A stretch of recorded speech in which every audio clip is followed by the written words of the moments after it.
શરૂ કરતા પહેલા તમે પહેરેલી વીંટીઓ કાઢો ને તમારા હાથ સારી રીતે સાબુ અને પાણીથી 1 મિનિટ સુધી ધુઓ.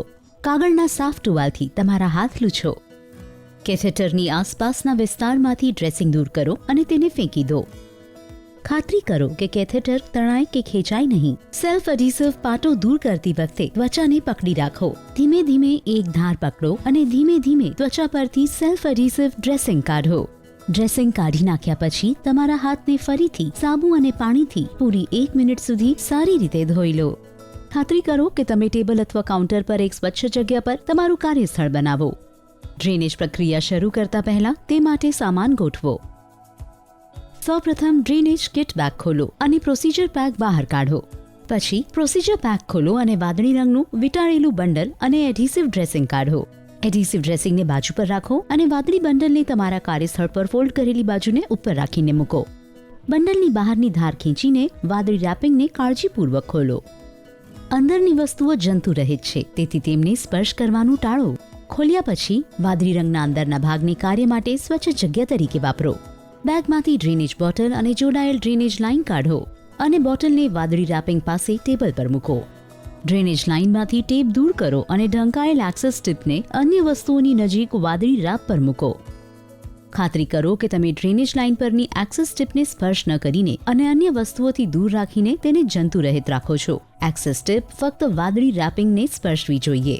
જો કવર એક્સેસ ટીપ પરથી પડી ગયું હોય તો તમારા હાથથી અથવા બિનજંતુરહિત કોઈ પણ વસ્તુથી ટીપને સ્પર્શ કરશો નહીં.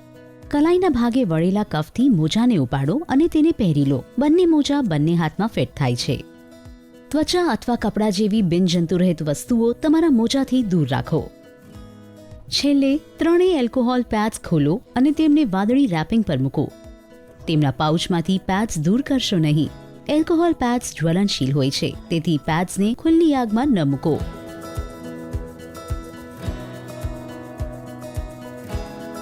હવે તમે પ્રવાહીની નિકાલ કરવા માટે ડ્રેનેજ લાઇન અને કેથેટર તૈયાર કરવા માટે તૈયાર છો. ક્લેમ્પ પરના વ્હીલને બોટલ તરફ ફેરવીને ક્લેમ્પને સંપૂર્ણપણે બંધ કરો. તમે તૈયાર ન થાવ ત્યાં સુધી ક્લેમ્પ ડ્રેનેજ થતું અટકાવે છે. પ્રવાહી ન નીકળતું હોય ત્યારે ડ્રેનેજ લાઇન પરનો ક્લેમ્પ સંપૂર્ણપણે બંધ હોવો જોઈએ, નહીંતર બોટલમાં વેક્યુમ જળવાશે નહીં. છેડા પાસેની ડ્રેનેજ લાઇન ઉપાડો, કવરને ફેરવો અને તેને ખેંચી કાઢો. ખુલ્લી ટોચને જંતુરહિત વાદળી રેપિંગ પર પાછી સેટ કરો. કેથેટરને છેડાની નજીક પકડી રાખીને કેથેટરના છેડામાંથી કેપ કાઢો અને તેને દૂર કરો. ઓપનિંગની આસપાસ સાફ કરવા માટે એલ્કોહોલ પેડ વાપરો, પરંતુ અંદરથી સાફ કરવાનો પ્રયાસ ન કરતા. કેથેટરના છેડામાં ડ્રેનેજ લાઇનની ટોંચ સિવાય કંઈ પણ નાખશો નહીં. આ વાલ્વને નુકસાન પહોંચાડી શકે છે અને હવાને પ્રવેશવા અથવા પ્રવાહીને લીક થવા દે છે. કેથેટરની નજીક કાતર અથવા અન્ય તીક્ષ્ણ વસ્તુઓનો ઉપયોગ કરશો નહીં અને ચેપથી બચાવવા માટે કેથેટરના છેડા પરના વોલ્વને હંમેશા સ્વચ્છ અને અન્ય વસ્તુઓથી દૂર રાખવાનું યાદ રાખો. કેથેટર પકડી રાખતી વખતે એક્સેસ ટીપ પાસેથી ડ્રેનેજ લાઇન ઉપાડો અને ધીમે ધીમે કેથેટરના છેડામાં ટીપ દાખલ કરો. જ્યારે તેઓ સુરક્ષિત રીતે કનેક્ટ થાય છે ત્યારે તમે એક નાનો ક્લિક અનુભવશો અને સાંભળશો. ખાતરી કરો કે પ્રવાહીના નિકાલ વખતે વાલ્વ અને એક્સેસ ટીપ સુરક્ષિત રીતે જોડાયેલ હોય. જો તેઓ આકસ્મિક રીતે અલગ થઈ જાય તો તેમાં ચેપ લાગી શકે છે. જો આવું થાય તો વાલ્વને એલ્કોહોલ પેડથી સાફ કરો અને સંભવિત ચેપ ટાળવા માટે નવી ડ્રેનેજ બોટલનો ઉપયોગ કરો. ડ્રેનેજ લાઇનને તાણશો કે ખેંચશો નહીં.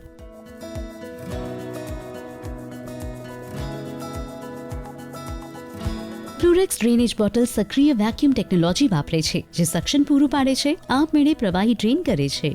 ડ્રેનેજ બોટલ પરની સપોર્ટ ક્લિપ વેક્યુમ સીલને ત્યાં સુધી જાળવી રાખે છે જ્યાં સુધી તમે તેને તોડવા માટે તૈયાર ન થાઓ. વેક્યુમ સીલ ખોલવા માટે એક હાથથી બોટલને સ્થિર કરો અને બીજા હાથથી સપોર્ટ ક્લિપ દૂર કરો. ફોઇલ સીલને પંચર કરવા માટે સફેદ ટી પ્લન્જરને પકડી રાખો અને સીધું નીચે દબાવો. યાદ રાખો કે ડ્રેનેજ લાઇન પરનો ક્લેમ્પ હજુ પણ બંધ હોવો જોઈએ. પ્રવાહી કાઢવાનું શરૂ કરવા માટે વ્હીલને બોટલથી દૂર ફેરવીને ધીમે ધીમે ક્લેમ્પ ખોલો. વેક્યુમ બોટલમાં પ્રવાહી વહેવાનું શરૂ થશે. તમે ક્લેમ્પ ખોલવા અથવા બંધ કરવા માટે ક્લેમ્પ પર વ્હીલને ઇચ્છિત રીતે ખસેડીને પ્રવાહને સમાયોજિત કરી શકો છો. ડ્રેનેજ સામાન્ય રીતે ફક્ત 5 થી 15 મિનિટ લે છે. પ્રવાહી કાઢતી વખતે થોડી અગવડતા કે દુખાવો થવો સામાન્ય છે. જો તમને પાણી કાઢતી વખતે અસ્વસ્થતા કે દુખાવો થાય તો રોલર ક્લેમ્પ પરના વ્હીલને બોટલ તરફ ફેરવો, જેથી થોડી મિનિટો માટે પ્રવાહીનો પ્રવાહ ધીમો પડે અથવા બંધ થાય. જો આ કર્યા પછી તમને સારું ન લાગે અથવા દુખાવો તીવ્ર હોય અથવા જો તમને શ્વાસ લેવામાં તકલીફ વધતી હોય તો તમારા ડોક્ટર અથવા નર્સનો સંપર્ક કરો. ભાગ્યે જ જોવા મળે છે, પણ દુખાવો ચેપનો સંકેત હોઈ શકે છે. પ્રવાહનો દર ઘટે કે બંધ થાય ત્યારે થોડી અગવડતા અનુભવવી સામાન્ય છે. આ એક સંકેત છે કે તમે તમારું ડ્રેનેજ પૂર્ણ કરી લીધું છે. જ્યારે તમે ડ્રેનેજ પૂર્ણ કરી લો અથવા બોટલ ભરાઈ ગઈ હોય ત્યારે ક્લેમ્પને બોટલ તરફ ફેરવીને ડ્રેનેજ લાઇન પરના ક્લેમ્પને સંપૂર્ણપણે બંધ કરો. જો તમારે બીજી બોટલ વાપરવી પડે તો ડ્રેનેજ લાઇનને છૂટી કરો અને નવી બોટલ જોડવાની સૂચનાઓનું પાલન કરો. બોટલો વચ્ચે કેથેટરની ટોચ સાફ કરવાની જરૂર નથી. કોઈપણ સમયે તમારી છાતીમાંથી 1000 મિલીલીટરથી વધુ પ્રવાહી ન કાઢો. જ્યારે ડ્રેનેજ પૂર્ણ થઈ જાય ત્યારે ડ્રેનેજ લાઇનને એક્સેસ ટીપ પાસે અને કેથેટરને છેડા પાસે પકડીને ડ્રેનેજ બોટલને કેથેટરથી છૂટું કરો. પછી એક્સેસ ટીપને કેથેટરમાંથી બહાર કાઢો. નવા એલ્કોહોલ પેડનો ઉપયોગ કરીને કેથેટરના ઓપનિંગની આસપાસ સાફ કરો અને નવી કેપને ત્યાં સુધી ફેરવો જ્યાં સુધી કેપ લોક થાય ત્યારે તમને થોડો ક્લિકનો અનુભવ ન કરો. છેલ્લા એલ્કોહોલ પેડ વાપરીને કેથેટર સાઇટની આસપાસની ત્વચા સાફ કરો. કેથેટરની આસપાસ ફોર્મ પેડ મૂકો. કેથેટરને લૂપ્સમાં ફેરવો અને તેને ફોર્મ પેડની ઉપર રાખો. પછી કેથેટર પર ગોઝ પેડ્સ મૂકો. સેલ્ફ એડિસિવ ડ્રેસિંગમાં 3 સ્તર હોય છે. એક છાપેલ લાઇનર, એક સ્પષ્ટ પાતળું ડ્રેસિંગ, એક સેન્ટર પેનલ અને ફ્રેમ પેપર બેકિંગ. ડ્રેસિંગ લગાવતા પહેલા તમારા મોજા ઉતારો. સેલ્ફ એડિસિવ ડ્રેસિંગ પકડી રાખો અને ડ્રેસિંગમાંથી છાપેલ લાઇનર દૂર કરો. એડિસિવ સપાટીને ખોલો. ડ્રેસિંગને ગોઝ પેડ્સ ઉપર કેન્દ્રિત કરો અને તેને નીચે દબાવો.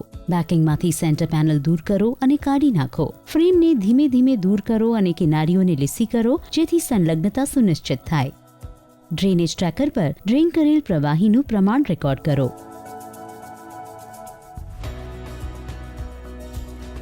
વ્હીલને બોટલથી દૂર ફેરવીને ડ્રેનેજ લાઇન પરનો ક્લેમ્પ ખોલો જેથી બોટલમાં બાકી રહેલ વેક્યુમ નીકળી જશે. ડ્રેનેજ લાઇન પરનો ક્લેમ્પ સંપૂર્ણપણે બંધ કરો. આમ કરવા બોટલ તરફ ક્લેમ્પ ખસેડો. બોટલ ઓપનર અને ફ્લેક્સિબલ કેપ દૂર કરવા તમારા અંગૂઠાને બોટલ ઓપનરની ગોળાકાર ધારની નીચે મૂકો અને મજબૂતીથી દબાવો. બોટલ ઓપનરને ડ્રેનેજ લાઇનમાંથી દૂર કરવા ફ્લેક્સિબલ કેપને દબાવો અને બોટલ ઓપનરથી તેને ખેંચી કાઢો. સફેદ ટી પ્લન્જરને નીચે દબાવો અને તેને વર્તુળમાં ખસેડો જેથી ફોઇલ સીલમાં ખુલવાના ભાગનું કદ વધે. ટોયલેટ અથવા સિંકમાં બોટલ ખાલી કરો. પછી પ્લાસ્ટિક બેગમાં બોટલ મૂકો. તેને ટાઈટ રીતે બંધ કરો અને કચરાપેટીમાં ફેંકી દો.